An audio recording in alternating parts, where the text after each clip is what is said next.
Hello，大家好，歡迎返嚟我哋嘅頻道翻頁人生，我係你哋嘅職場軍師 Yvonne Lin。你有冇試過返工返得好冇安全感，覺得隨時會俾人取代，或者覺得老細隨時都可以揾個平過你嘅大學生嚟做你個位？如果你有呢種焦慮，咁今日講嘅呢條法則，簡直係為你而設嘅救命藥。今日我哋講權力的48條法則第11條，學會保持人哋對你嘅依賴。簡單啲講，即係要令到你老細、你嘅拍檔冇咗你就唔得，甚至害怕失去你呢個助手。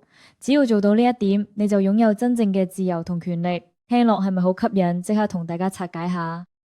講到令老細依賴自己，歷史上最教科書級嘅例子，一定要講普魯士嘅鐵血宰相俾斯麥 Otto von Bismarck。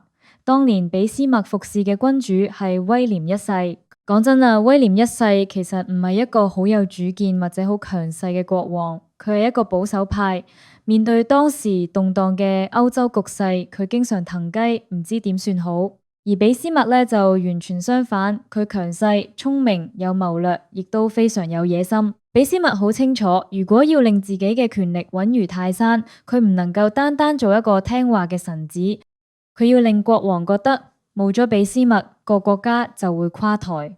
所以俾斯麥專登將自己同國王嘅命運綁埋一齊，佢一手策劃咗好多複雜嘅外交政策同戰爭，搞到成個局面複雜到除咗佢自己之外，根本冇人識得點樣收科。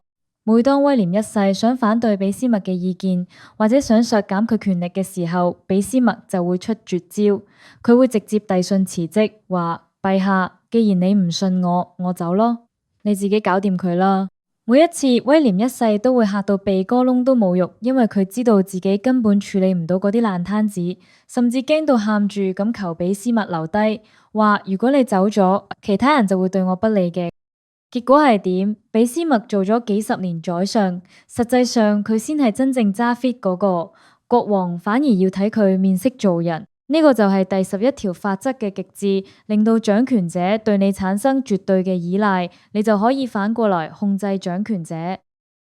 講完歷史，你可能會話，我又唔係宰相，我打份工啫。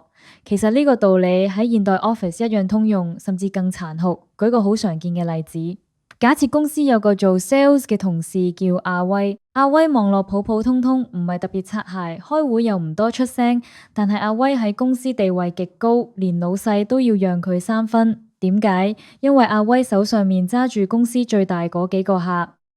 阿威好聰明，佢同呢幾個大客嘅關係建立得非常深厚，而且係單線聯繫。個客只係認阿威一個，所有嘅合約細節，個客中意飲咩酒，最憎啲咩，全部都喺阿威個腦入邊，或者喺佢自己嘅私人筆記度。佢從來唔會將呢啲關鍵資料完整咁公開俾公司嘅老細、高層、同事同埋下屬。試諗下，如果有日老細覺得阿威人工高，想炒咗佢，老細會即刻面臨一個巨大風險。阿威一走，嗰幾個大客可能即刻跟住走，或者公司派其他人去接手，完全唔知頭唔知路，仲有機會失去單生意。變相嚟講，阿威就係用客戶關係做籌碼，令公司對佢產生極度依賴。老細為咗保住盤數，唔單止唔敢炒佢，仲要年年加佢人工，求佢唔好跳槽。咁作為一個打工仔，我哋可以點樣運用呢條法則去保障自己呢？唔係叫你特登破壞公司運作，而係要學識保護自己嘅價值。第一，你要建立獨特性，你一定要有一樣技能或者掌握一啲資源，係其他人好難取代嘅。無論係某種冷門嘅專業知識，一種特殊嘅人脈網絡，定係解決某類麻煩事嘅能力，你要做到人無我有，人有我優。問下自己，如果你聽日消失咗，公司會有幾大麻煩？如果答案係冇乜影響，咁你就危險啦。第二，唔好教識徒弟餓死師傅。好多人心地好，中意將自己識嘅嘢毫無保留咁教晒俾同事或者下屬。雖然呢種係美德，但喺權力法則角度嚟講係有風險嘅做法。你要適當地留一手。你可以幫人解決問題，但係唔好將解決問題嘅所有步驟同埋核心竅門完全公開。你要令到大家覺得件事好難，只有你可以搞得掂，咁你嘅價值先會存在。第三，將自己嘅命運同老細嘅成功綁埋一齊。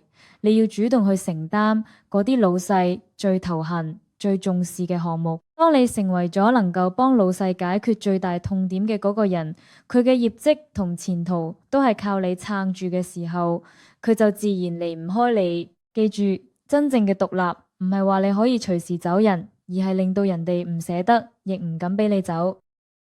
總括嚟講，權力的48條法則第11條話俾我哋知，喺職場上被需要比起被喜愛更加重要。老細鍾意你，轉個頭可以因為利益而犧牲你，但如果老細依賴你，佢就不得不保護你。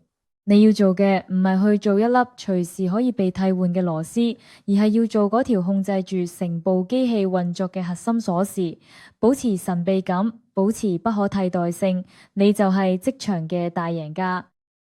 講到呢度呢，我想問下大家，你覺得自己喺公司入邊有冇不可替代嘅價值呢？定係你身邊有冇嗰種神龍見首不見尾，老細都要睇佢面色嘅神人？